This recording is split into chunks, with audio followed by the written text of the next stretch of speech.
जय श्री राधे कृष्ण। आप सभी श्रद्धालु भक्तों का आपके अपने YouTube चैनल भक्ति की दुनिया ऑफिशियल में हृदय से स्वागत है। आज से हमारे चैनल पर आप माघ मास महात्म्य की पावन कथा प्रतिदिन एक एक अध्याय के रूप में श्रवण कर पाएंगे।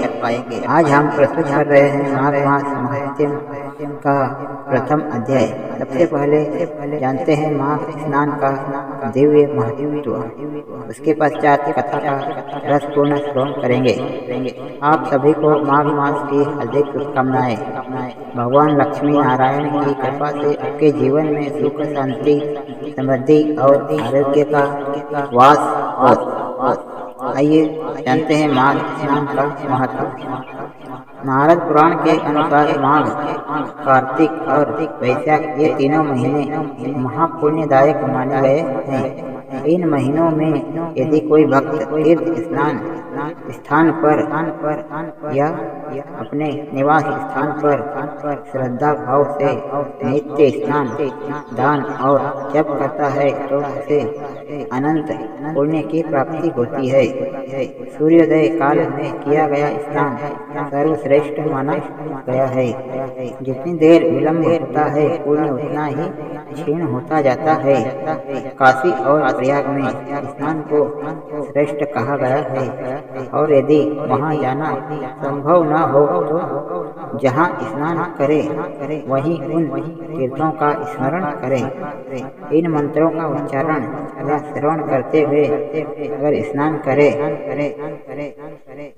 या वेग से बहती किसी भी नदी में रात भर छत पर रखे गए जल से या सूर्य किरणों से तपे हुए जल से स्नान करे। स्नान से पहले भगवान से प्रार्थना करे, पाप, दुख और दरिद्रता के नाश हेतु माघ स्नान कर रहा हूँ। स्नान के पश्चात सूर्य देव को अर्घ्य दे और भगवान विष्णु का स्मरण या पूजन करे। कौन कर सकता है माघ स्नान?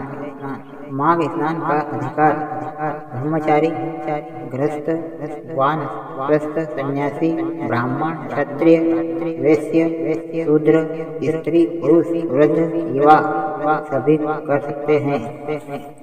पौष शुक्ल एकादशी में माघ शुक्ल एकादशी तक या पौष पूर्णिमा से माघ पूर्णिमा तक या मकर संक्रांति से कुंभ संक्रांति तक माघ मास में यथाशक्ति ब्राह्मणों को भोजन कराए। कंबल, वस्त्र, अन्न, जूते, चप्पल, सप्त धान्य आदि का दान करे। मौन, जप, भजप, संयम और सादगी अपनाए।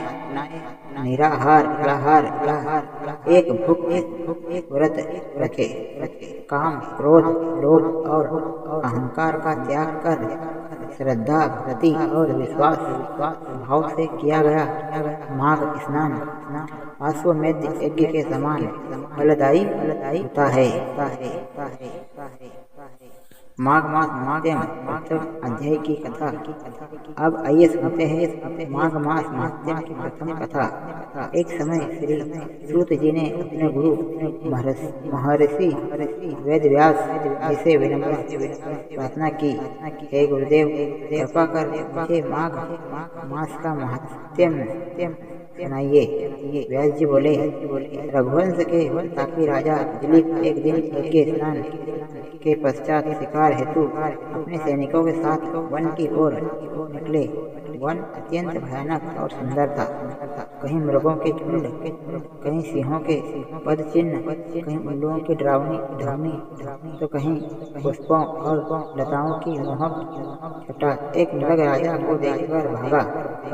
राजा उसका पीछा करते करते गहन वन में पहुंच गया। मृग ओझल हो गया और राजा प्यास और थकान से व्याकुल हो उठे। तभी उन्हें एक अद्भुत सरोवर दिखाई दिया, जिसका जल निर्मल, शांत और जीवनदायक था।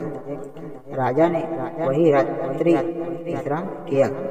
प्रभात काल राजा ने एक घोर तपस्वी महात्मा को आते देखा, जिनका शरीर तपस्या से क्षीण था, मृग चर्म धारण किए हुए थे। राजा ने उन्हें दंडवत प्रणाम किया। महात्मा बोले, हे राजन, इस पुण्य माघ मास में इस सरोवर को छोड़कर जाने की इच्छा क्यों?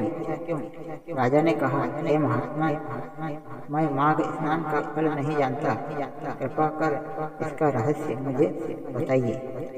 यही पर प्रथम अध्याय की कथा पूर्ण होती है। तो बोलिए प्रेम से, भगवान विष्णु की जय, माता लक्ष्मी की जय, सर्व देवी देवताओं की जय। अगले अध्याय की कथा आप अगले दिन अवश्य सुनिए।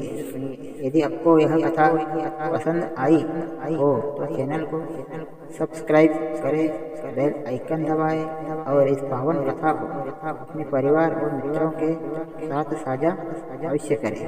जय श्री राधे कृष्ण।